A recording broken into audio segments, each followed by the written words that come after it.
আপনারা দেখছেন বাজেট 2025। আপনাদের সঙ্গে রয়েছে আমি অঙ্কুর। আজ কেন্দ্রীয় বাজেট পেশ। আমরা সরাসরি চলে যাব পার্লামেন্টে।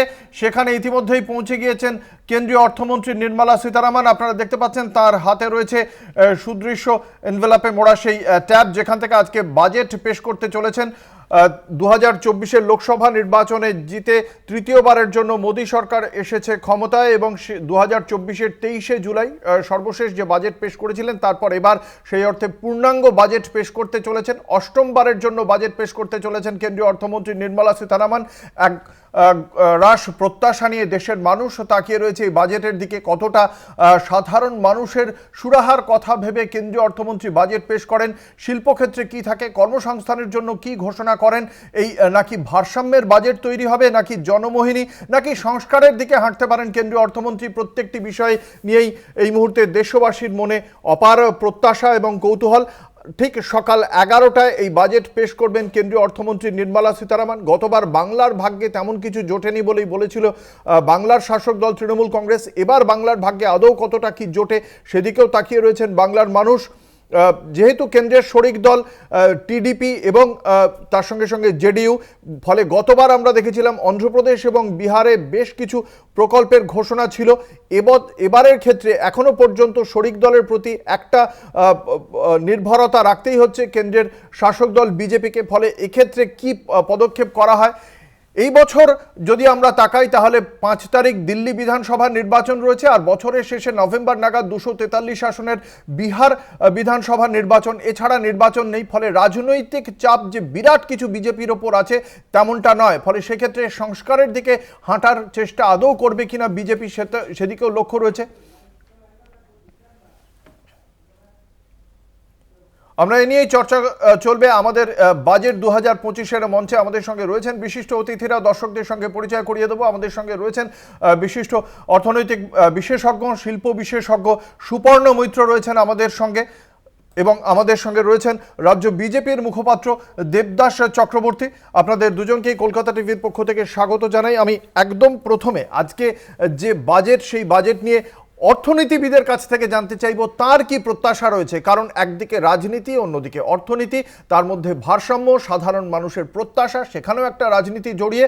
এবং এই মুহূর্তে আমরা জানি যে কংগ্রেস বলছে গুপ্ত ঋণ এবং আন্তর্জাতিক অর্থ ভাণ্ডার থেকেও বিপুল ঋণের বোঝা রয়েছে মোদী সরকারের মাথায়। ফলে সেক্ষেত্রে কতটা সংস্থান রয়েছে একটা সংস্কারের দিকে হাঁটার বা সাধারণ মানুষকে সুরাহা দেওয়ার, সেটাও গুরুত্বপূর্ণ প্রশ্ন। জানবো সুপর্ণ মৈত্রর কাছ থেকে। সুপর্ণদা। অঙ্কুর, প্রথমেই আপনাকে এবং কলকাতা টিভিকে ধন্যবাদ জানাই আমাকে এখানে আমন্ত্রণ জানানোর জন্য, এবং কলকাতা টিভির প্রত্যেক দর্শক তাদেরকেও সরস্বতী পুজোর প্রাক্কালে এবং এই বাজেট পুজোতে প্রত্যেককেই আমি তাদের আমন্ত্রণ জানাই। 2 হচ্ছে যে আপনি কতগুলো প্রশ্ন দিয়ে শুরু করেছেন। আমি মূলত একদম একদম স্পেসিফিক্যালি বলতে চাই, সবথেকে বড় সমস্যা, সেটাকে 3 বার বলবো, সেটা হচ্ছে বেকারত্ব, বেকারত্ব এবং বেকারত্ব। 2 হচ্ছে মূল্যবৃদ্ধি। বিশেষ করে যখন মূল্যবৃদ্ধির কথা বলছি তখন সেটা আমি অর্থনীতিবিদের দৃষ্টিভঙ্গি থেকে মূল্যবৃদ্ধিটাকে দেখার চেষ্টা করছি না। তার কারণ অর্থনীতিবিদরা এই মূল্যবৃদ্ধি মানে খাদ্যের মূল্যবৃদ্ধিটা বা মুদ্রাস্ফীতিটাকে কন্ট্রোল করা বা তাদের ব্যাকরণে নেই, কারণ সেটা সরকারের নিয়ন্ত্রণ করার একটা বিষয়বস্তু। যদিও আরবিআই খাদ্যের মুদ্রাস্ফীতিটা তাদের পলিসিতে তারা সবসময় ডিসাইড করেন। 2, 3 হচ্ছে অসাম্য বৃদ্ধি পাওয়া। 4 হচ্ছে জলবায়ু পরিবর্তন, যেটা আমরা আলোচনা করি না কিন্তু সেটা ভীষণভাবে ইম্পর্টেন্ট। এবং দেশে বৃদ্ধি মানে ইকোনমিক গ্রোথের অ্যাবসেন্স, এটাই হচ্ছে মূলত 5টা ইস্যু। সবথেকে বড় ইস্যু মধ্যবিত্ত মানুষ। ঠিক আছে, এখন মধ্যবিত্তকে কি করে ডিফাইন করা যায়, আজকে বোধহয় সেই আলোচনাটা এখন করার সময় নেই, সেটা সোশিওলজিক্যাল কনসেপ্ট কি ইকোনমিক্যাল কনসেপ্ট। কিন্তু যেটা সাধারণভাবে আমরা মধ্যবিত্ত বুঝি, তারাই কিন্তু ভারতবর্ষের অর্থনীতির চালিকা শক্তি, মধ্যবিত্ত এবং গরিব মানুষরা। সুতরাং যাদেরকে কেন্দ্রীয় সরকার ভেবেছিলেন যে যারা চালিকা শক্তি হবেন কর্পোরেটস বা শিল্পপতি, তাদের জায়গায় দেখা যাচ্ছে যে গরিব এবং বিশেষ করে মধ্যবিত্ত কিন্তু ভারতবর্ষের বোঝাটা পুরোটা টানছে। এবং মধ্যবিত্তর অবস্থাটা দিন দিন এতটাই খারাপ হয়ে দাঁড়িয়েছে যে তাদেরকে যদি কোনো রকমভাবে সুরাহা না দেওয়া যায় তাহলে তারা কিন্তু কোনো কিছু কেনাকাটার জায়গায় থাকবেন না। এবং তারা যদি কেনাকাটার জায়গায় না থাকেন তাহলে যে সংস্থাগুলো আজকে চাহিদা নেই বলে তারা সেই অজুহাত দেখাচ্ছেন, তা আমরা তাদের হাত থেকে আরো শক্ত করছি। দুই, কিন্তু কতটা আমাদের অর্থমন্ত্রী আজকে কিছু করে উঠতে পারবেন? সুবর্ণদা, কালকে তো ইকোনমিক সার্ভেটা আপনিও নিশ্চয়ই দেখেছেন, কি মনে হচ্ছে সংস্থান কতটা আছে? না, আপনি তো একদম সঠিকভাবে অঙ্কুর, আজকে আপনি 20 বছরের ওপরে বাজেটটাকে আপনি নিজে ওই চেয়ারে বসেন, আপনি আমাদের থেকে ভালো অ্যানালিস্ট হতে পারেন। কি বলছেন? কিন্তু আমি বলছি যে আসলে মানে to be fair to the finance minister, খুব একটা যে উনি কিছু করতে পারবেন তা নয়। তার কারণটা হচ্ছে যে ওনারও খেলার জায়গাটা খুব কম এবং মানে অন্য প্যানেলিস্টরা আছেন। আমি শুধু একটা খালি আপনাকে তথ্য দিয়ে যেতে চাই, ভারতবর্ষে মাত্র 5% মানুষ ইনকাম ট্যাক্স রিটার্ন ফাইল করেন। এই সরকার বারবার বলেন যে এত লোক ইনকাম ট্যাক্স রিটার্ন ফাইল করছেন, আরে আমার নীল রিটার্ন ফাইল করার সংখ্যা কত? তাহলে 5% ফাইল করছেন, তার মধ্যে 50% ডাইরেক্ট ট্যাক্স দিচ্ছেন। মানে ধরুন অঙ্কুর, আপনি এখানে কর্মরত, আপনারটা কর ফাঁকি দেওয়ার ব্যাপার নেই, আপনার টিডিএস কেটে নিচ্ছে। কিন্তু কোনো সরকার ইনক্লুডিং বিজেপি, অল গভর্নমেন্টস, আমি বিজেপি হোক কংগ্রেস হোক যে কোনো হোক, তারা এই যে ফার্মারদের কোনোদিন ট্যাক্স করেননি, এগ্রিকালচারাল লবিকে। এবং অনেক আগে national institute for finance for public policy তারা একটা স্টাডি করেছিলেন, দেখা যায় যে যদি এগ্রিকালচারকে ট্যাক্স করা যায় প্রায় 2.5 লক্ষ কোটি টাকার মতো ট্যাক্স সেখান থেকে আসবে। সুতরাং মধ্যবিত্তকে ট্যাক্স করছেন আপনি, তারাই বাড়ি কেনেন, তারাই গাড়ি কেনেন। গরিব মানুষ নিশ্চয়ই ফুড আইটেমস কেনেন, যেখানে 3 থেকে 5% জিএসটি, কিন্তু ম্যাক্সিমাম জিএসটি যে সিন গুডসেরও সেটা কিন্তু মধ্যবিত্তই কেনে। তাহলে সে গাড়ি কেনে, সে বাড়ি কেনে, সে তার ছেলে মেয়েকে স্কুলে বিক্রি করে। সুতরাং তাকেই যদি আমি গলাটা টিপে নিই তাহলে কিন্তু সে কিন্তু খরচা করার জায়গায় থাকবে না। সো আমার মনে হয় যে মধ্যবিত্তকে রিলিফ দেওয়া উচিত, কিন্তু কোথা থেকে দেবেন বা কতটুকু, বিকজ আমি বাজেটটাকে খুব একটা আর ইম্পর্টেন্ট বলে মনে করি না, because budget can do a small bit. আমার মনে হয় এই সরকারের মানসিক স্তরে, ডিএনএ স্তরে এক ভেরি ইম্পর্টেন্ট ফিলসফিক্যালি, অ্যান্ড 2 স্ট্রাকচারালি তাদের কিন্তু একটা স্ট্যান্ড নিতে হবে যে এই যে কর্পোরেট তাদেরকে তারা 26% ট্যাক্স করেছিলেন, what have they done for the last 5 years. আসবো রাজ্য বিজেপির মুখপাত্র দেবদাস চক্রবর্তীর কাছে। নমস্কার। এই মুহূর্তে দাঁড়িয়ে মানে কেন্দ্রীয় অর্থমন্ত্রীর কাছে প্রত্যাশা তো প্রচুর রয়েছে। আমাদের সঙ্গে ইতিমধ্যেই যোগ দিয়েছেন আরও একজন বিশিষ্ট অতিথি, দর্শকদের সঙ্গে পরিচয় করিয়ে দেব। প্রদেশ কংগ্রেসের মুখপাত্র কেতন জয়সওয়াল আমাদের সঙ্গে যোগ দিয়েছেন। স্বাগত জানাই কেতন। আমি আসবো রাজ্য বিজেপির মুখপাত্রের কাছে। আপনারা একজন বিজেপি কর্মী শুধু না, একজন সাধারণ মানুষ হিসেবে, এই বাংলার নাগরিক হিসেবে আপনার কি প্রত্যাশা রয়েছে? প্রত্যাশা সাধারণ নাগরিকের মতন, গোটা দেশবাসীর মতন আমারও প্রত্যাশা থেকেই থাকে। কিন্তু ভারতীয় জনতা পার্টি যবে থেকে গভর্নমেন্টে এসেছে তবে থেকে দেশ এবং দেশের মানুষ ছাড়া, সার্বিক উন্নতি ছাড়া আর কিছুই চিন্তা করে না। ভারতীয় জনতা পার্টির একটাই উদ্দেশ্য যে শেষ পংক্তিতে যে লোকটি দাঁড়িয়ে আছেন তার হাতে খাদ্য, বস্ত্র, বাসস্থান তুলে দেওয়া। এই হিসেবে প্রত্যেকটি দিন, প্রত্যেকটা বছর আমাদের ভারতীয় জনতা পার্টির সরকার বাজেট পেশ করে থাকেন। আচ্ছা দেবদাসবাবু, একদম ঠিকই বলেছেন, এটা তো ভালো কথা। মানে এই কারণেই কি যৌথ খাদ্য তালিকা থেকে চাল, ডাল, তেলের মতো নিত্য প্রয়োজনীয় সামগ্রীগুলো বাদ দেওয়া হয়েছে, মানে সাধারণ মানুষের কথা ভেবে? আপনি যদি ছোট ছোট জিনিস নিয়ে ইয়ে করেন, সামগ্রিকভাবে বিচার করতে হবে, গোটা দেশকে নিয়ে ভাবতে হবে আমাকে। যে ইকোনমিক্স গ্রোথ এবারে সেটেল করা হয়েছে 6.3% থেকে 6.8%। যিনি বলছেন যে ইকোনমিক্স গ্রোথ একবারই হয় না। শুধু আমাদের রাজ্যটাকে নিয়ে চিন্তা করলে হবে না, আমাদের গোটা দেশ নিয়ে চিন্তা করতে হবে। অবশ্যই আমরা ইসরো একটা বিশাল দায়িত্ব পালন করছে, যেটা রুরাল ডেভেলপমেন্টের ক্ষেত্রে, এগ্রিকালচার সেক্টরের ক্ষেত্রে এবং ইনফ্রাস্ট্রাকচার ডেভেলপমেন্ট। গরিব মানুষের জন্য কি করেছে এই সরকার? এটা সবই তো গরিব মানুষের জন্য, সাধারণ নাগরিকের জন্যই তো করা হচ্ছে। চাল, ডাল, তেলের বাজেটে এখানে কোনো কৃষি পণ্যের সহায়ক মূল্য এগুলো তুলে দিয়ে আপনারা মানে গরিব মানুষের জন্য না, কেন আমরা রেশনে খাদ্য দিচ্ছি না? মানে এই রেশনে 80 কোটি মানুষকে খাদ্য দিচ্ছেন এবং এভাবেই তৃতীয় বৃহত্তম শুধু 80 কোটি মানুষকে খাদ্য দিচ্ছে না, জনঔষধি প্রকল্পে প্রাইম মিনিস্টারের ওষুধের দোকান থেকে ওষুধ দেয়া হচ্ছে। মানে আপনারা বলছেন তৃতীয় বৃহত্তম অর্থনীতি এবং 80 কোটি মানুষকে বিনামূল্যে খাবার দিতে প্রয়োজন হচ্ছে। না, আপনি যদি আমার উপর বলতে থাকেন তাহলে আমি বলতে পারবো না। সরকারের প্রোগ্রাম দাবিটা করছেন, আমি সেই আমাদের দাবি সঠিক এখানে আপনি প্রথমেই যেটা বললেন যে এখানে ভারতবর্ষে যে দুটি রাজ্য ছাড়া দিল্লি এবং বিহার ছাড়া কোনো রাজনৈতিক চাপ নেই। আমরা কখনোই সরকারে যখন থাকি এবং বাজেট পেশ করি এবং আমাদের কার্যকর্তারা যখন তার কার্যক্রম পেশ করে, কোনো রাজনৈতিক চাপের কথা মাথায় রেখে করে না, নীতিবোধ আর দায়িত্ববোধ থেকে প্রতিটি করে। আমাকে যেটা বলতে হবে যেটা হচ্ছে ইসরো এগ্রিকালচার, ইনফ্রাস্ট্রাকচার ডেভেলপমেন্ট এবং রুরাল ডেভেলপমেন্টের কাজে অগ্রণী ভূমিকা নিয়েছে, যাতে প্রতিটি মানুষের কাছে খাবার তুলে দেওয়া যায়, প্রতিটি মানুষকে সুরক্ষা দেওয়া যায়, প্রতিটি মানুষকে আবাস যোজনা আনা যায় এবং আমাদের যে ভারতবর্ষের যে গতি সোনালী চন্দ্র চতুর্ভুজ অটল বিহারী বাজপেয়ী প্রাক্তন প্রধানমন্ত্রী করে গেছে, তার গতিটা আরো ক্রমশ বৃদ্ধি পাওয়ার জন্য ইসরোকে দায়িত্ব দেওয়া হয়েছে। Effective implementation of the national education policy, তাহলে এডুকেশন পলিসি এখানে গরিব মধ্যবিত্ত বাজেটের মধ্যে নেই। আমরা যে নিউ এডুকেশন পলিসি এনে আনা হয়েছে, সেই এডুকেশন পলিসিটিকে জোরদারভাবে প্রতিটি রাজ্যে আমরা ইমপ্লিমেন্টের ব্যবস্থা করছি। তথ্যটা জানিয়ে রাখি, 61% ইউজিসির বাজেট বরাদ্দ কমিয়ে দেওয়া হয়েছে। এবার বলুন এডুকেশন পলিসিতে কি করছেন, মানে নতুন এরপর যেটা হচ্ছে যে এই বিষয়ে কি আলোকপাত করবেন? আসবো, পরে আসবো। আমি পরপর এই মুহূর্তে ঠিক মনে পড়ছে না। 61% ইউজিসির বাজেট বরাদ্দ কমিয়ে আপনারা শিক্ষা খাতে এখন এবছরে কিছু করা হয়নি। আমি সেটাই বলছি। আমি আপনার বক্তব্য শুনলাম, আমি আসবো কংগ্রেসের কাছে। এই মুহূর্তে দাঁড়িয়ে কংগ্রেসের কি প্রত্যাশা রয়েছে?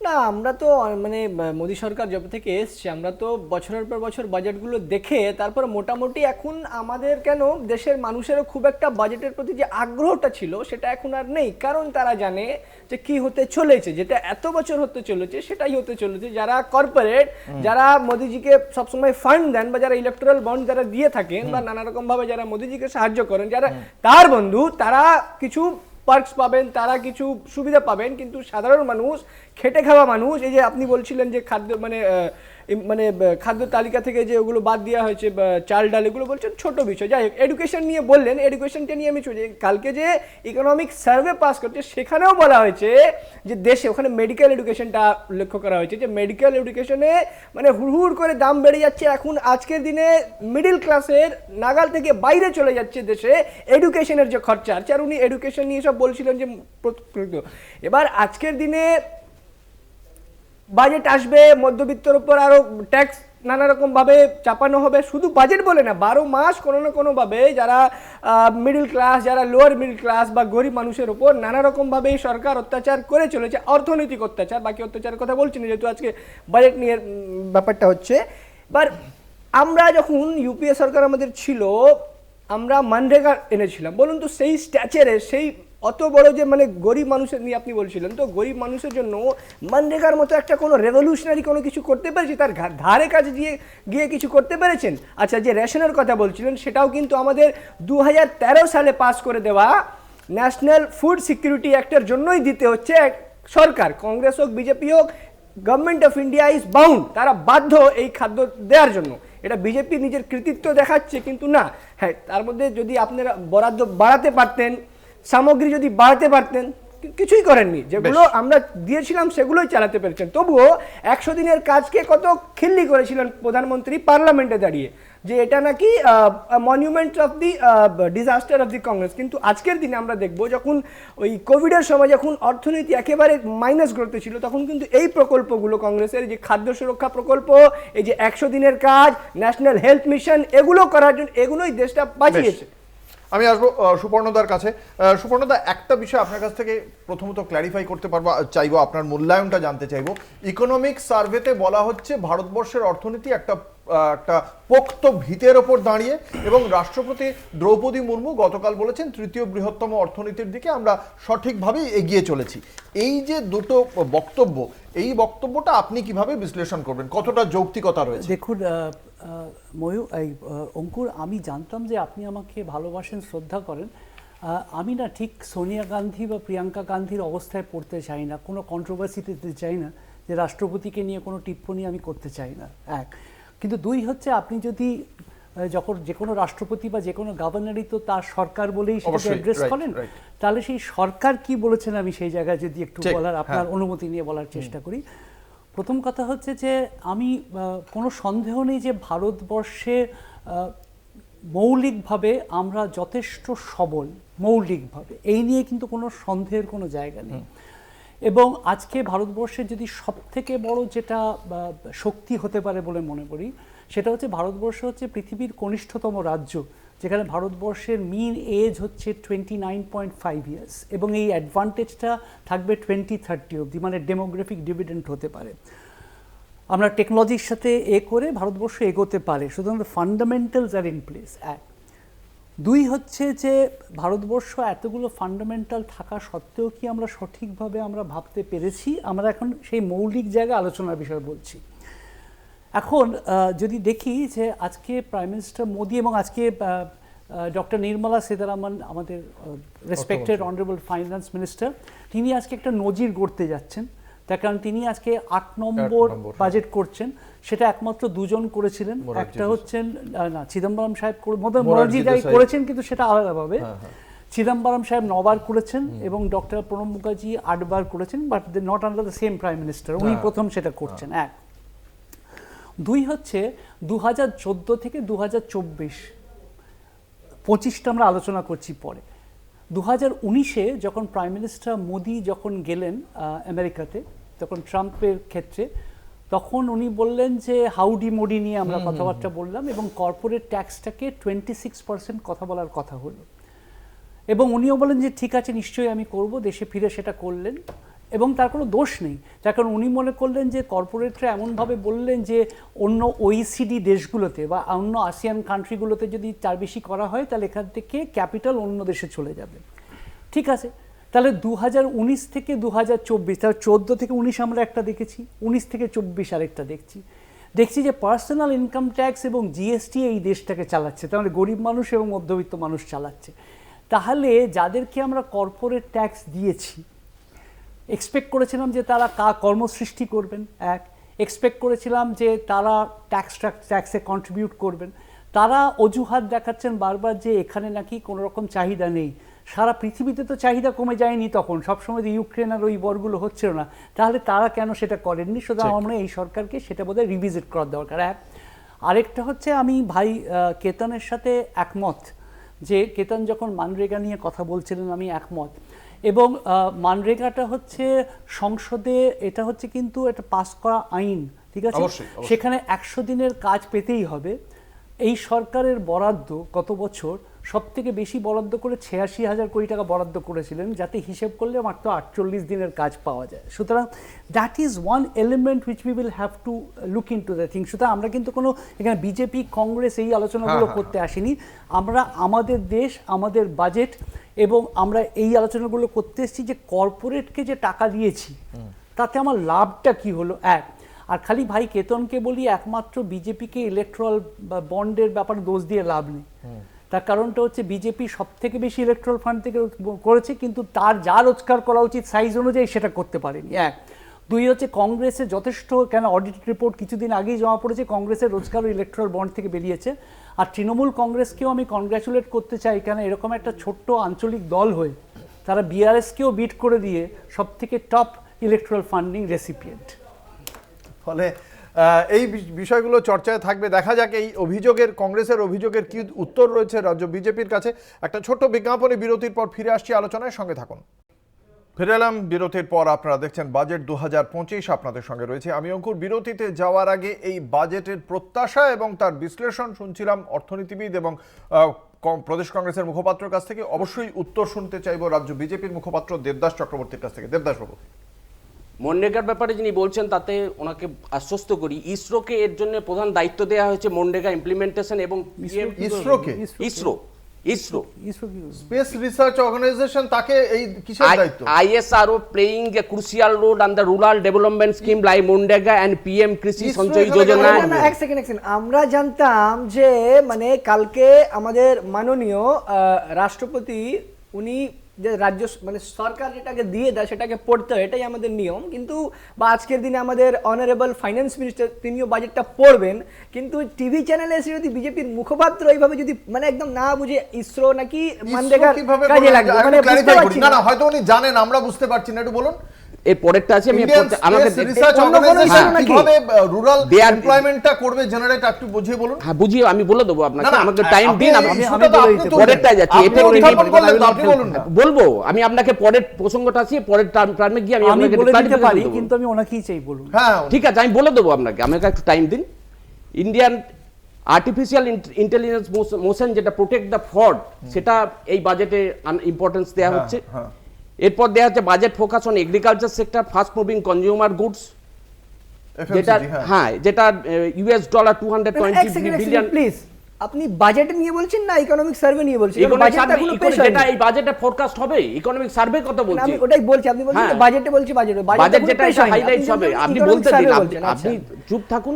যখন দেবদাসবাবু একটা কথা বলি, ইন্টেলিজেন্স দিয়ে মাটি করা হবে, এআই দিয়ে কি হবে সেটা আমরা দেখতে পাচ্ছি। মানে ডিপসেক যখন আজকে আমেরিকার মাথা ব্যথার কারণ হয়ে দাঁড়িয়েছে, তখন আমরা মানে কুম্ভ নিয়ে আমরা চিন্তা ভাবনা করছি, সেখানে পদপিষ্ট হচ্ছে, সেখানে এআই নিয়ে কিছু হচ্ছে না। আমাকে তো সরকার থাকতে গেলে এটা করতে হবে, বাজেটে এটা অ্যালোকেট করতে হবে, তো এটা ডেভেলপ করতে হবে যে ফ্রডটা যাতে আটকায়। খুব ভালো কথা। আপনি যদি না এটা করা হয়, ইকোনমিক সার্ভে বা বাজেটে এটা যদি অন্তর্ভুক্ত না করা হয়, তখন বলবেন এটার ব্যাপারে কি ইম্পর্টেন্স আপনি দিচ্ছেন।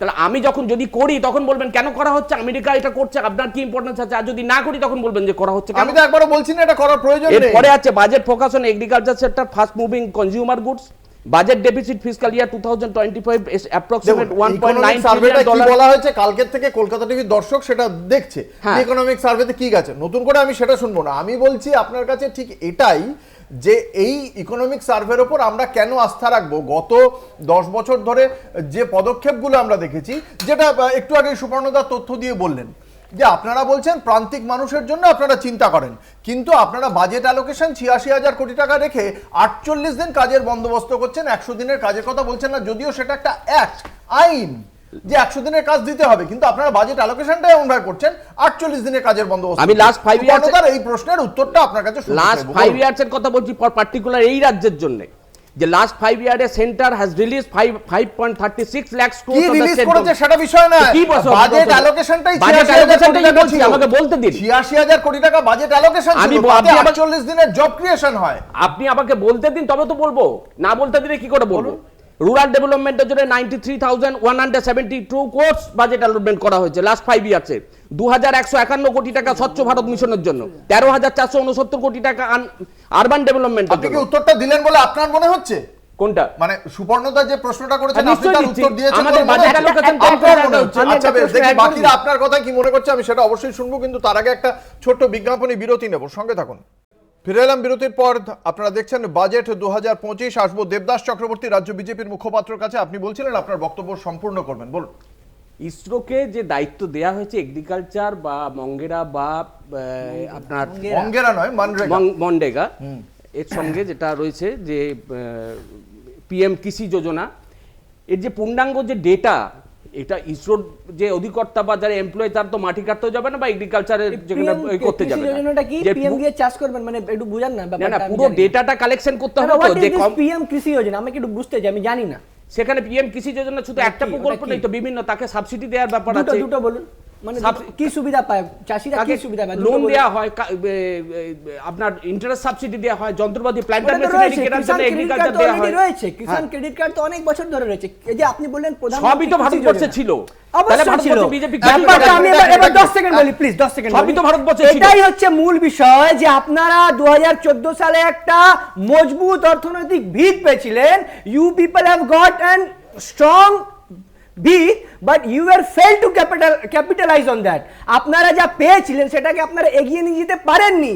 আমরা মনরেগা 100 দিনের কাজ দিয়েছিলাম, আপনারা সেটাকে 120 দিন করতে পারেননি। আমরা মনরেগাকে মিনিমাম ওয়েজ দিয়েছিলাম, আপনারা সেটাকে বাড়িয়ে নিয়ে যেতে পারেননি। আপনারা শুধু কর্পোরেট। কৃষি যোজনা নিয়ে প্রশ্নটাও তুলছে প্রধানমন্ত্রী। কৃষি যোজনা থেকে আপনি বললেন কৃষকদের ন্যূনতম সহায়ক মূল্যে ছাড় দেওয়া, কৃষকদের ঋণ মকুব করা, যে কর্পোরেটদের যে ট্যাক্সটা ছাড় দেওয়া হয়েছে গত 10 বছরে, এই নরেন্দ্র মোদী সরকার প্রায় 14 লক্ষ কোটি টাকার রাইট অফ করে দিয়েছে ব্যাংকগুলো, কিন্তু কর্পোরেট ট্যাক্স ছাড় পেলেও কৃষকদের ঋণ মকুব করা হয়নি, বিদ্যুতের মাসুলে তাদের ছাড় দেওয়া হয়নি। তাহলে কৃষকদের পাশে কোথায় দাঁড়ালো? সব জায়গায় দাঁড়াচ্ছে, কৃষি ঋণ দেয়া হচ্ছে, কৃষি সাবসিডি দেয়া হচ্ছে, কৃষি প্ল্যান্টার মেশিনারি কেনার জন্য। আপনারা যদি কিছু দেখতে না পান, হরিয়ানা সীমান্তে দাঁড়িয়ে রয়েছে, অনশন করছে কতদিন আপনি দেখুন। 26শে নভেম্বর থেকে অনশন করছে। সেটা বিরোধী পক্ষরা তো সাপোর্ট করছে। যেটা নিউ এগ্রিকালচার পলিসি আনতে চেয়েছিল সেটা তো আনতে দিচ্ছে না। আপনি এগ্রিকালচার পলিসি আনতে দিন, সেখানে দেখা যাবে কি আছে এগ্রিকালচারে। আপনারা তো নতুন শ্রম কোড আইন মানে যেটা এনেছেন, সেই শ্রম কোডের জন্য শ্রমিক সুরক্ষাটা নিয়ে প্রশ্ন উঠে গিয়েছে। আপনাদের তো এখনো পর্যন্ত সেটা নিয়েও সমস্যা। ভারতবর্ষে ভারতীয় জনতা পার্টি একমাত্র দল যারা দেশের কথা চিন্তা করে। দেশ ভাগও করতে চায় না, দেশ ছন্নছাড়াও করতে চায় না। দেশ বলতে কারা? দেশ আজকে বলতে কি? প্রতিরক্ষা ক্ষেত্রে দেশ বলে তো না, না, মানুষ। আজকে- এই তো একটু আগে সুপর্ণদা আজকে কথা ফরেন বলে টিজা তথ্য কোন দিলেন, জায়গায় ছিল? মধ্যবিত্ত কোন কোন ভাবে সমস্যায় রয়েছে। না, তাহলে না। দেশ কারা? দেশ কি আদানি আম্বানি? নিশ্চয় আদানি গুজরাটের বাইরে দেশ নেই। ছাড়া কি দেশ চলবে না? দেশের সাধারণ মানুষ ছাড়া অর্থাৎ কর্পোরেট সেক্টর কর্পোরেটদের চলবে। স্বার্থ দেখা হচ্ছে। কেতান কিভাবে দেখছেন? প্রত্যেকটা লোকের স্বার্থ দেখা যাচ্ছে, এগুলো বাজে চাপিয়ে দেওয়া হচ্ছে এই যে- কথাবার্তা। এই যে বিজেপি মুখপাত্র এইমাত্রই বললেন যে দেশ মানে যে আপনি প্রশ্ন করলেন যে শুধু আম্বানি নিশ্চয়ই ব্যাপারটা হচ্ছে এটা তো আমরা দেখতে পাচ্ছি প্রত্যেকটা গভর্নমেন্টের পলিসি, প্রত্যেকটা গভর্নমেন্টের বাজেট আর প্রত্যেকটা 12 মাসে যে গভর্নমেন্টটা চলে সেখানে প্রতিনিয়ত আমরা দেখতে পাচ্ছি যে কিভাবে সাধারণ পাবলিক থেকে চুষে নিয়ে কর্পোরেটদের দিতে হবে। এটা তো আমরা দেখছি। Take from the lower middle class and poor and give it to the corporate. আজকে আপনি বলুন যে কৃষি আইন নিয়ে কথা বলছিলেন, আমি স্পষ্ট সোজা প্রশ্ন সোজা উত্তর এক্সপেক্ট করব যে আপনারা যদি মনে করছিলেন যে ওই 3টে কৃষক কালা কানুন যেটা আমরা বলে থাকি, চাষিরা বলেছিলেন ওখানে ধর্ণা দিয়ে কেতান এক শয়ে শয়ে মিনিট, লোকে মারা জয়রাম গেছে। রমেশ কংগ্রেসের সম্পাদক জয়রাম রমেশ কি বলছেন শুনবো। क्या एलोकेशन होगा, पर खास तौर से मध्य वर्गों के लिए टैक्स रिलीफ मिलेगा कि नहीं, निजी निवेशकों को प्रोत्साहन मिलेगा कि नहीं, और ये कर आतंकवाद जो है पिछले 10 साल से जो चल रहा है, क्या उससे हमें छुटकारा मिलेगा, निवेशकों को छुटकारा मिलेगा। और सबसे बड़ी बात हमने पहले से ही मांग की है, जीएसटी में मूलभूत सुधार की जरूरत है। मोदी 3.0 दुनिया भर में चर्चा हो रही है, पर जीएसटी 2.0 कब आएगा? আমি আসবো কেতানের কাছে, ফিরে আসবো। কেতান, যে বক্তব্য রাখছিলে তুমি। আর ঠিকই আমরা যে কথা বলছিলাম যে ওই যে মানে আমি যে ওয়ার্ডটা ইউজ করেছিলাম ওটা ফাইন্যান্সিয়াল অত্যাচার বা অর্থনৈতিক অত্যাচার। আমাদের মাননীয় জয়রাম রমেশজি বললেন ট্যাক্স টেররিজম, একই কথা।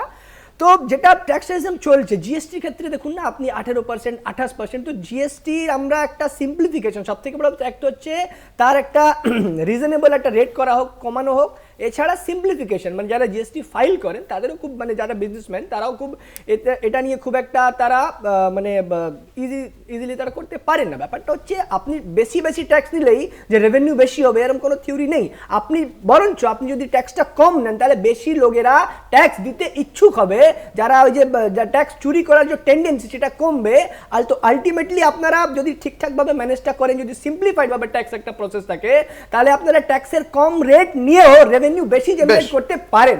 আমি আসবো, আমাদের সঙ্গে রয়েছেন আমাদের পলিটিক্যাল এডিটর আশিস চট্টোপাধ্যায়। আশিস দা, যেটা আপনার কাছে জানতে চাইবো, আজকে কেন্দ্রীয় অর্থমন্ত্রী নির্মলা সীতারামনের হাতে কি আছে? মানে তিনি সংস্কার, ভারসাম্য, জনমোহিনী, কোন ধরনের বাজেট পেশ করার সম্ভাবনা এই মুহূর্তে দাঁড়িয়ে দেখতে পাচ্ছেন? দেখো, লোকসভা নির্বাচন সবেমাত্র হয়েছে, সুতরাং জনমোহিনী বাজেট পেশ করবার খুব বড় প্রয়োজন এই মুহূর্তে কেন্দ্রের সরকারের নেই। তাছাড়া কেন্দ্রের সরকারের কোষাগারে যে পরিমাণ আমদানি হবে বলে, যে পরিমাণ টাকা আসবে বলে আগে মনে করা হচ্ছিল, দেশে বৃদ্ধির গতি ঝিমিয়ে পড়ার কারণে কর আদায় বাবদ যে টাকা কোষাগারে আসে সেই টাকার মধ্যে ভাটা পড়েছে, সেই টাকা আসার মধ্যে। সেই জন্যে নির্মলা সীতারামনের হাতে যে অনেক বড় টাকার ফান্ড রয়েছে যা দিয়ে তিনি নানা রকম সুরাহা দিতে পারেন, এটা মনে করা হচ্ছে না। সেই জন্যে অগ্রাধিকার তৈরি করতে হবে যে কোন শ্রেণীকে বা সমাজের কোন অংশকে তিনি কতটা সুবিধা দিতে চান বা চান না, সেই প্রশ্নটাকে সূক্ষ্মতার সঙ্গে নিশ্চয়ই বিবেচনা করা হয়েছে। একটু পরেই বাজেট ভাষণ শুরু হবে, তাতে আমরা খানিকটা আন্দাজ পাবো। এখন দেখার যে সমাজ কল্যাণমূলক যে প্রকল্পগুলো চলছে, 100 দিনের কাজ থেকে শুরু করে নানান সমাজ কল্যাণমূলক কাজ, তার জন্য বরাদ্দ এক রাখা হয় না বাড়ানো হয়। দেখার আছে যে কর্মহীনতা কমিয়ে আনতে, বেকারি কমিয়ে আনতে কোনো পদক্ষেপ নেওয়া হয় কিনা, বা কর্মহীনদের কোনো সহায়তা প্রকল্প চালু করা হয় কিনা। দেখার আছে দারিদ্র দূরীকরণে নতুন কোনো প্রকল্প গ্রহণ করা হয় কিনা। নারীদের জন্য এর আগে একটা প্রোগ্রামের কথা বলা হয়েছিল লাখপতি দিদি, সেটা সত্যিকারেই কি সাফল্য মিলেছে বা তার থেকে কতটুকু স্বনির্ভরতা মিলেছে দেশের মহিলাদের, তার বিশ্লেষণ এবং আগামী দিনে এটা নিয়ে কি করা হবে সেই প্রশ্নটাও আমাদের সামনে থাকছে। হ্যাঁ, ধন্যবাদ। আমাদের সঙ্গে ছিলেন আমাদের পলিটিক্যাল এডিটর আশিস চট্টোপাধ্যায়।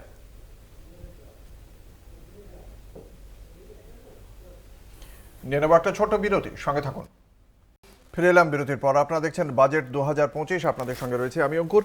যে বিষয়গুলি নিয়ে চর্চা চলছিল, সাধারণ মানুষের কাছে যেমন বারংবার আমরা এর আগে MGNREGA বা 100 দিনের কাজের যে খতিয়ান তুলে ধরেছেন সুপর্ণ মৈত্র, তার পাশাপাশি আমরা দেখেছি শিক্ষা নিয়ে কথা উঠেছে। আমি স্বাস্থ্যের বিষয়েও বারংবার দাবি করা হয়, এই আয়ুষ্মান ভারত নিয়ে দাবি করে কেন্দ্রের মোদী সরকার। আমি সেই বিষয়ে সুপর্ণদার কাছ থেকে একটু জানতে চাইব তার কি মূল্যায়ন।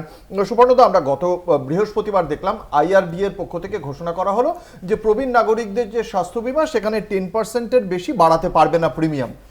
তো একজন প্রবীণ নাগরিক যার পেনশন ছাড়া যার আর কোনো আয়ের কোনো সংস্থান নেই, তারকে 10%-এর বেশি, মানে যদি 9% বাড়ানো হয় নো প্রবলেম, প্রতি বছর সে 9% হারে তো তার পেনশনটা বাড়ছে না।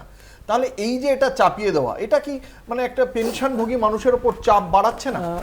অঙ্কুর, আমি একটু অন্যভাবে প্রশ্ন করি। অঙ্কুর, আপনি যখন অবসর নেবেন আপনার কি কোনো পেনশন থাকবে? না, থাকবে না তো। না। তাহলে শুধুমাত্র যারা পেনশন পাচ্ছেন তাও তো তাদের পেনশন আছেন। আপনি এই ভারতবর্ষে সেই মানুষগুলোর কথা কেন ভাবছেন না যাদের বয়স 60 হবে কিন্তু পেনশন থাকবে? রাইট। তাহলে তাদেরকে নিয়ে একটু আলোচনা করুন। অবশ্যই অবশ্যই। তাহলে পেনশনওয়ালা 60 বছরটা বাদ দিয়ে যার রোজগার নেই, পেনশনহীন, সামাজিক সুরক্ষাহীন ভারতবর্ষের কথা বলুন, অবশ্যই, যেখানে মানুষের পেনশন নেই। 1, 2 হচ্ছে অলরেডি পণ্য পরিষেবা কাউন্সিল বা GST কাউন্সিল সেটা নিয়ে আলোচনা করছে। আমার প্রশ্নটা হচ্ছে প্রত্যেক বছর 2014 থেকে 2024, এবং আমি দেবদাসবাবুর সাথে একমত, নিশ্চয়ই জনৌষধি ব্যবস্থা হয়েছে এবং তারা চেষ্টাও করছেন, কিন্তু ডাক্তারদের অভ্যেস বদলাচ্ছে না, সেই জন্য বোধহয় তারা এখনও ব্র্যান্ডেড মেডিসিনগুলো লিখে যাচ্ছেন, জেনারিক মেডিসিনটা লিখছেন না। কিন্তু তা সত্ত্বেও জেনারিক মেডিসিনের সবসময় দেখা যাচ্ছে যে তার উপকারিতা মাঝে মাঝে পাওয়া যায় না বলে লোকে আবার কিন্তু সেই ব্র্যান্ডেড মেডিসিনে যাচ্ছে। তার কারণ 40 to 50% is marketing and communication as far as the price is concern. তাহলে দেখা যাচ্ছে যে 14% করে প্রত্যেকবার ওষুধের দাম বাড়ছে, এবং কি করে দামটা বাড়াচ্ছে, একটা স্ট্রিপের দাম 75 পয়সা বাড়ালো, যে একটা সাইলেন্ট কিলার বা ডায়াবেটিস বা রোগী সে কতটা মেডিসিনে তার কত যাচ্ছে। 2 হচ্ছে সরকারি হাসপাতালগুলো, সে যে সরকারি হোক, আস্তে আস্তে ভঙ্গুর বা পঙ্গু করে দিচ্ছে। আমি বাধ্য হচ্ছি বেসরকারি সংস্থায় করার জন্য, আমি নিজের পয়সা থেকেই প্রিমিয়াম দেওয়ার চেষ্টা করছি, সেখানেও বলছেন যে না আমাকে এত % দিতে হবে। তার মানে এর থেকে আপনি একটা কাজ করুন না, আপনি আমাদের সকলকেই ফাঁসি কাটে ঝুলিয়ে দিন, রাইট? তার কারণটা হচ্ছে আমরা ভুলভাবে এই দেশে জন্মে গেছি, আমাদের জন্মানোটাই বোধহয় এই দেশে দোষ হয়েছে যে আমরা এখানে জন্মেছি, আরও বেশি কেন বেঁচে থাকবো আমরা, ঠিক আছে? তো তারপরে আমাদের ট্যাক্স দেবো, ট্যাক্স দিয়ে প্রশ্ন করা যাবে না, ঠিক আছে? কোনো কিছুই আমাদের অধিকার নেই। সুতরাং এইগুলো হচ্ছে একটা ফিলসফিক্যাল, আমি প্রথমে বারবার বলছিলাম যে বাজেট শুধু একটা, it's not a statement of accounts, it is also a question of the philosophy of the government that is in পাওয়ার।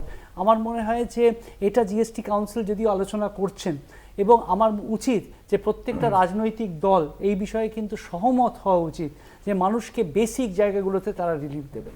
কি বলবেন? আমি ওনার কথাতে যাব। তার আগে উনি পেনশনের কথা বলছেন যে 60 বছর বয়সের পর যেটা হবে আর কি, অটল পেনশন যোজনা সেন্ট্রাল গভর্নমেন্ট স্টার্ট করেছে, সাধারণ নাগরিকদের জন্য মিনিমাম পয়সায় LIC প্রিমিয়াম স্টার্ট করেছে। দ্বিতীয় কথা হচ্ছে রেসপন্সিবিলিটি শুধুমাত্র ভারতীয় জনতা পার্টি নয়, ভারতীয় জনতা পার্টি 2014 থেকে আসছে। আমরা চেষ্টা করছি ভারতবর্ষে, আমাকে বলতে দিন, আসবেন মিস্টার আসবেন। 2014 পর থেকে আমরা চেষ্টা করে যাচ্ছি যে ভারতবর্ষকে আরো উন্নতভাবে নিয়ে চলে যাওয়ার। তার আগে এই বাজেট ইয়েতে যেটা হবে, উনি মেডিসিনের কথা বলেছেন, আমরা 5-6টি ব্যাপারে খুব বেশি ইম্পর্টেন্স দেওয়া হবে এই বাজেটে। সেটা হচ্ছে ই-কমার্স এবং retailers, information technology, software service, health care and pharmaceuticals, renewable energy and fintech. এই যে health care and pharmaceutical, NHM এর মাধ্যমে, ন্যাশনাল হেলথ মিশনের মাধ্যমে সারা ভারতবর্ষ জুড়ে সরকারি হাসপাতালে ওষুধ দেওয়া হয়, বিনা পয়সায় ওষুধ দেওয়া হয়, প্রধানমন্ত্রী জনঔষধি ওষুধ করা হয়। এরপর দেখুন, মানুষ নিয়ে কাজ করা তো, মানুষের মধ্যে যদি অস্বচ্ছতা থাকে সেটা আমাদের দূর করতে হবে। তথ্য দিয়ে আপনি একটু জেনে নিন, হরিয়ানায় কাদের সরকার? যেই থাকুক সরকার ভারতীয় জনতা পার্টিরই সরকার। ভারতীয় জনতা পার্টির সরকার, নায়াব সিং সাইনি, হ্যাঁ ঠিক আছে, আপনাদের মুখ্যমন্ত্রী। হরিয়ানায় 600টা হাসপাতাল, তারা বলছে আয়ুষ্মান ভারত আমরা নেব না, 400 কোটি টাকা ডিউ রয়ে গিয়েছে। আচ্ছা, তাহলে সেই আয়ুষ্মান ভারতের সাফল্য নিয়ে কি বলবেন? এই যে হেলথ সেক্টর নিয়ে কথা বলছেন, তো তাই আপনাকে হেলথ সেক্টরের তথ্য দিলাম, এবার বলুন। পলিসি ইমপ্লিমেন্টেশন করতে গিয়ে সেখানে সাফল্য আসতে পারে, অসাফল্য আসতে পারে, মানে সেটা কিন্তু- বিজেপির সরকার, না, এটা হতেই পারে, বিজেপি সরকার হতেই নয়। পারে বিজেপির সরকার মানে যে সেটা সব জায়গায় ইমপ্লিমেন্ট হয়ে যাচ্ছে তা নয়, কিন্তু আমরা চেষ্টা করছি যে মানুষকে সুরক্ষা দেওয়ার, লাস্ট পংক্তিতে যিনি বসাচ্ছেন তা খাদ্য দেওয়া, তার মানে আবাস যোজনা পলিসি দেওয়া। ইমপ্লিমেন্টেশনে হ্যাঁ। আপনাদের ডাবল ইঞ্জিনের সরকার ব্যর্থ। না না, কেন ব্যর্থ Policy- হবে? আরে, ব্যর্থ নয় এগুলো, এটা 600টা স্বাভাবিকভাবে হাসপাতাল ব্যর্থ, reject কিন্তু করছে, যেটা আয়ুষ্মান পার্মানেন্ট ভারত মানে ব্যর্থতা নয়? ব্যর্থতা নয়, ব্যর্থতা না, আমরা সেটাকে রেকটিফিকেশন করব, আমরা সেই জায়গায় মানে পৌঁছাবো যে ব্যর্থতা জায়গায়- তো আগে স্বীকার করুন। না, কেন ব্যর্থতা স্বীকার করবো? আমরা কাজ প্রয়োজন হয়, রেকটিফিকেশন কখন প্রয়োজন হয়? যখন সেটা ভুল না, হয় না, তখন কাজ- রেকটিফিকেশন। আমরা ভুলটা স্বীকার করছেন, কাজ ভুলটা না, স্বীকার কেন করছেন। ভুল স্বীকার করবো? কাজ ভুল করতে স্বীকার করতে- করছেন না, কাজ কিন্তু করতে করতে আমরা সংশোধনের rectification প্রয়োজন আছে। করবো। আসবো কেতন জয়সওয়াল। না, তার আগে আমি কেতন একটা কথা জয়সওয়াল। বলে রাখি, নারীদের সম্বন্ধে উনি যেটা বললেন যে আমরা শুনবো, এখানে আমি নারী শুনবো, শক্তি, স্বাস্থ্য নিয়ে কথা হচ্ছিল, আগে স্বাস্থ্য বিষয়টা কেতনের বক্তব্য শুনে। দেখুন, স্বাস্থ্য শুধু না, সবকটা যেগুলো ইম্পর্টেন্ট পিলার সেগুলোর মধ্যে কিন্তু বরাদ্দ কমেছে, ওয়েদার ইট বি ইউজিসি বা এডুকেশন হোক, হেলথ হোক, ডিফেন্সে কমেছে, মনরেগায় কমেছে, সবকটাতেই কমেছে। এবার স্পেসিফিকলি যদি আমরা যদি মেডিকেল ফিল্ডে আসতে হয়, যে আয়ুষ্মান ভারতের এত কিন্তু আয়ুষ্মানের যে মেডিসিনগুলো ডাক্তাররা লিখছেন না কেন? তার কারণ হচ্ছে যে একটা ডাক্তার তৈরি হতে গেলে আজকের দিনে এই মোদী সরকারের আমলে যে মেডিকেল এডুকেশনটা এত বেশি তার এক্সপেন্সেস আছে, একটা ডাক্তার হতে হলে যদি কোটি কোটি টাকা খরচা করতে হয়, তারা খরচা করতে বাধ্য হন, স্বেচ্ছা থেকে খরচা করতে চায় না। তো তারা আলটিমেটলি সেই টাকাটা উসুল করার জন্য কি করবেন? তারা ওই মেডিকেল লবির মধ্যে পড়বেন, তারা বেশি দামের ওষুধ লিখবেন, ব্র্যান্ডেড মেডিসিন যেগুলো আমাদের দাদা বলছিলেন, এই সবগুলো পড়বে। কিন্তু এই যে ন্যাশনাল হেলথ মিশনের যে কথাটা বলছিলেন, যেটা 2013 সালে আমাদের কংগ্রেসের গভর্নমেন্ট, ইউপি গভর্নমেন্ট করেছিল, এবার তারপরে থেকে আমরা যেটা দেখতে পাচ্ছি যে তারপরে থেকে একটা মানে একটা রিলাক্টেন্ট একটা মনোভাব যে আমরা ইন্স্যুরেন্স দিয়ে দিলাম, আমাদের কাজ শেষ। তা হয় না।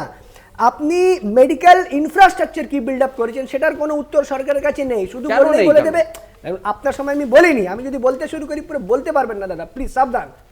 এবার যেটা হচ্ছে যে সরকারটা মনে করে যে আমি মেডিকেল ইন্স্যুরেন্স দিয়ে দেওয়াটা, সেটাও আবার আয়ুষ্মান যোজনা যখন আপনি দেখবেন নানা রকম ফিল্টারেশন, আপনার যদি একটা ফ্রিজ থাকে তাহলে আপনি বঞ্চিত হবেন, আপনার যদি 2 চাকা থাকে তাহলে আপনি বঞ্চিত হবেন, অনেকগুলো ফিল্টারেশন আছে আয়ুষ্মান যোজনায়। তবুও যদি বলি যে একটা ইন্স্যুরেন্স শুধু পুরো মেডিকেল ইনফ্রাস্ট্রাকচার হতে পারে না। আপনি কটা হাসপাতাল করেছেন সেই সংখ্যা কেউ বলতে পারছে না।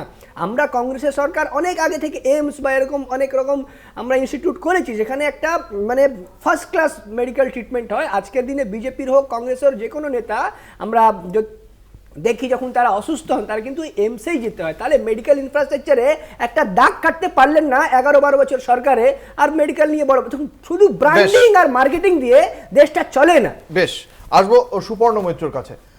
তো পক্ষে বিপক্ষে অনেক যুক্তি আমরা শুনলাম, কিন্তু এই মুহূর্তে দাঁড়িয়ে আমরা শেষবার একবার অর্থনীতিবিদের কাছ থেকে জানতে চাইবো যে আয় তো বাড়ানোর একটা বিষয় রয়েছে, আয় না থাকলে সরকার, আয় না থাকলে সরকার খরচ করবে কি করে? সরকার যদি পরিকাঠামো খাতে বা মূলধনী খাতে যদি খরচ না করতে পারে, তাহলে সেক্ষেত্রে কর্মসংস্থানের জায়গাটা হবে না।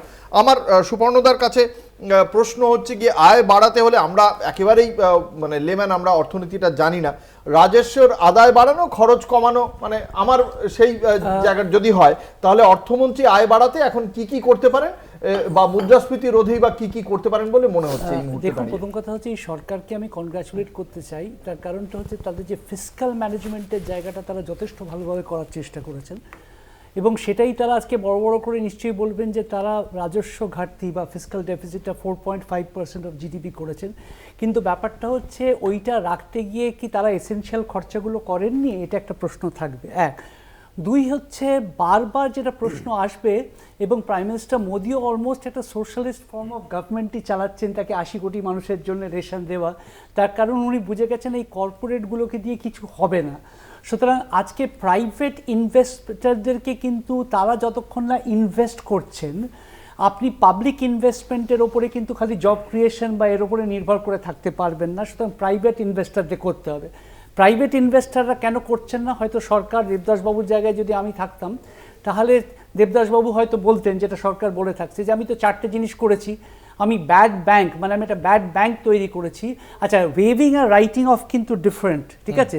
সুতরাং তারা 14,000 কোটি টাকা রাইট অফ করেছেন, ওয়েভ করেননি। রাইট অফ মানে হচ্ছে তার এগেনস্টে লিগাল প্রসিডিংটা চলতে পারে। হ্যাঁ, তো তাহলে সরকার বলতে পারেন যে আমি সেটাকে রাইট অফ করেছি, এক। দুই হচ্ছে আমি সাবসিডি দিয়েছি, দুই। তিন হচ্ছে আমি প্রোটেকশন দিচ্ছি, আমি ইম্পোর্টস বাইরে থেকে আনতে দিচ্ছি না। চতুর্থ হচ্ছে আমি কর্পোরেট ট্যাক্স কমেছি, তা সত্ত্বেও কেন হচ্ছে না? হচ্ছে না তিনটে কারণে। একটা হচ্ছে ভারতবর্ষের এই সরকারের মানসিকতা হচ্ছে 4-5টা ফেভারিট ছেলে বা ন্যাশনাল চ্যাম্পিয়ন তৈরি করার ইচ্ছে, ঠিক আছে? সুতরাং সকলের জন্যই একটা ইকুয়াল লেভেল প্লেইং ফিল্ড দিতে হবে, নাহলে কিন্তু বাইরের লোক যদি জেনেই যায় যে অঙ্কুরই ফার্স্ট হবে, তাহলে কিন্তু আর সুপর্ণ মৈত্র সেই পরীক্ষাটা দেবে না। যদি জানে যে ভাই অঙ্কুর ভট্টাচার্য বারবার ফার্স্ট হবে, তাহলে কেতান জয়সওয়াল আর দেবদাসবাবু সেই পরীক্ষাটা দেবেন না। কিন্তু আমরা যদি মনে করি কেতানবাবু ও দেবদাসবাবু যদি মনে করেন অঙ্কুর ছাড়াও আমরা ফার্স্ট হতে পারি, আমরা সেই পরীক্ষার জন্য প্রস্তুতি নিতে পারি, এক। দুই হচ্ছে যে এই যে ওয়েপনাইজেশন বিভিন্ন স্টেট চালায়, কোনো এজেন্সিকে তার পেছনে ছেড়ে দেওয়া হবে কিছু, যেটা কালকে ইকোনমিক সার্ভেতে বলা হয়েছে যে এখন থেকে ধরেই নেওয়া হয় ফ্রেঞ্চ লর মতো you are guilty till you are proven innocent. এখন সেটা ওরা বদলানোর চেষ্টা করবেন যে you are innocent till you are proven guilty. দুই, শুধু এবং এই যে রিগ্রেসিভ ট্যাক্সেশন পলিসি যার এগেনস্টে প্রণব মুখার্জিও লড়াই করতে হয়েছিল, যে এখানে কোনো নীতি স্থায়িত্ব কিছু নেই। তামিলনাড়ু কিন্তু দারুণভাবে একটা মডেল ফলো করে, সেই জন্য তামিলনাড়ু কিন্তু অনেক ইনভেস্টমেন্ট অ্যাট্রাক্ট করতে পেরেছে।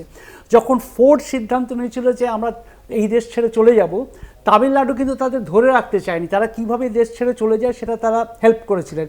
পরে যখন আবার ফোর্ড তাদের স্ট্র্যাটেজি ঠিক করে বললো যে আমরা অন্য এমার্জিং মার্কেটে যাব, তাদের মনে করলো আমরা তামিলনাড়ুতেই যাব, because they were the friendly thing. সুতরাং তাদেরকে বোঝার ডিএনএটাকে রাখতে হবে। দুই, এই ন্যাশনাল চ্যাম্পিয়নের জায়গা থেকে বেরিয়ে আসতে হবে to take care of this national champions. এবং মেক ইন ইন্ডিয়া, আমাদের এখানে ম্যানুফ্যাকচারিং বেরিয়েছে, কিন্তু সত্যিই কি ম্যানুফ্যাকচারিং ইজ আ সাকসেস? না। এবং আমাদের উইক এক্সপোর্টস, ভীষণভাবে weak exports, weak manufacturing, these are serious issues. এগুলোকে যদি এই সরকার অ্যাড্রেস না করতে পারেন, আমি সরকারকে কনগ্র্যাচুলেট করব, তারা পাবলিক ইনভেস্টমেন্ট যথেষ্ট করেছেন, বাট পাবলিক ইনভেস্টমেন্টস দিয়ে কিন্তু অতটা জব জেনারেট করা যাবে না। সো প্রাইভেট ইনভেস্টমেন্টস, যেটা জয়রাম রমেশ বললেন সেটা দরকার, এক। দুই হচ্ছে আমি জয়রাম রমেশের সাথে সম্পূর্ণ সহমত, তিনি তার রাজনীতিক জায়গা থেকে বললেও আমি অর্থনীতির জায়গায় সহমত, যে জিএসটি 2.0 হোক। তার কারণ জিএসটি ভীষণভাবে সাকসেসফুল। যে কোনো এখানে নির্মলা সীতারামনও খুশি, ওমর আবদুল্লাহও খুশি, মমতা ব্যানার্জিও খুশি। কেন? বাড়িতে বসে বসে টাকা চলে আসছে, কোনো খাটতে হচ্ছে না, মধ্যবিত্ত কিছু কিনছে আর বাড়িতে টাকা চলে আসছে। কিন্তু রেভিনিউ বাড়ানোটাই কি আমার একমাত্র উদ্দেশ্য ছিল নাকি? ভাই কেতন যেটা বলছে সিম্পলিফিকেশন, তো সেই সিম্পলিফিকেশনের জায়গাটা 5টা-6টা করে স্ল্যাব কেন হবে? সো স্ল্যাবের সিম্পলিফিকেশনটা দরকার, এবং যাতে মানুষ বেশি করে সেটা দিতে পারেন। দুই, সেটা চেষ্টা করাটাই বোধহয় আমার মনে হয় উদ্দেশ্য হওয়া উচিত। দেখা যাক শেষ পর্যন্ত কেন্দ্রীয় অর্থমন্ত্রী নির্মলা সীতারামন কোন পথে হাঁটেন। আমরা আর কিছুক্ষণ বাদে 11টার সময় তিনি তার বাজেট পেশ করতে চলেছেন। আমরা অধীর আগ্রহে অপেক্ষা করছি।